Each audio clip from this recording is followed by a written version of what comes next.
رمضان المبارک صرف بھوک اور پیاس کو برداشت کرنے کا نام ہی نہیں ہے، بلکہ رمضان المبارک وہ خوبصورت مہینہ ہے جو ہماری روح، ہمارے کردار اور ہمارے معاشرے کو جگا دیتا ہے۔ ہم سارا سال یہ کہتے رہتے ہیں کہ معاشرہ بدل گیا ہے اور لوگ بدلنے والے نہیں ہیں، لیکن رمضان آ کر یہ ثابت کرتا ہے کہ تبدیلی ممکن ہے اور تبدیلی اپنے اندر سے ہی شروع ہوتی ہے۔ اور اللہ تبارک و تعالیٰ بھی فرماتا ہے نا کہ وہ کسی قوم کی حالت کو تب تک تبدیل نہیں کرتا جب تک کہ وہ قوم اپنی حالت کو خود تبدیل نہ کر لے۔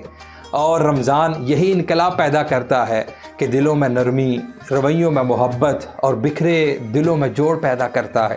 رمضان ہمیں سکھاتا ہے کہ معاشرہ نفرت سے نہیں بلکہ اخلاق اور درگزر سے بنتا ہے۔ جب ہم روزے میں زبان کو روکتے ہیں، غصے کو پیتے ہیں، دل کو نرم کرتے ہیں تو ہم ایک ایسا معاشرہ بناتے ہیں جہاں پر احترام، شفقت اور انسانیت بس جاتی ہے۔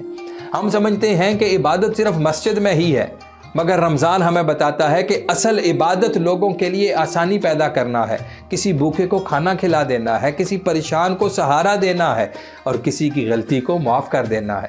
یہی وہ نیکیاں ہیں جو معاشرے کو روشن کرتی ہیں۔ رمضان المبارک ہر سال ہمیں یہ موقع دیتا ہے کہ ہم صرف اپنی ہی نہیں بلکہ پوری امت کی قسمت کو بدلیں۔ اگر آج ہم بہتر ہو جائیں گے نا تو کل ہماری نسلیں بہتر معاشرہ پائیں گی۔ لہٰذا ہمارا رمضان صرف عبادت کا نہیں، اصلاح کا رمضان ہو۔ ہمارا رمضان صرف بھوک کا نہیں بلکہ دل بدلنے کا رمضان ہو۔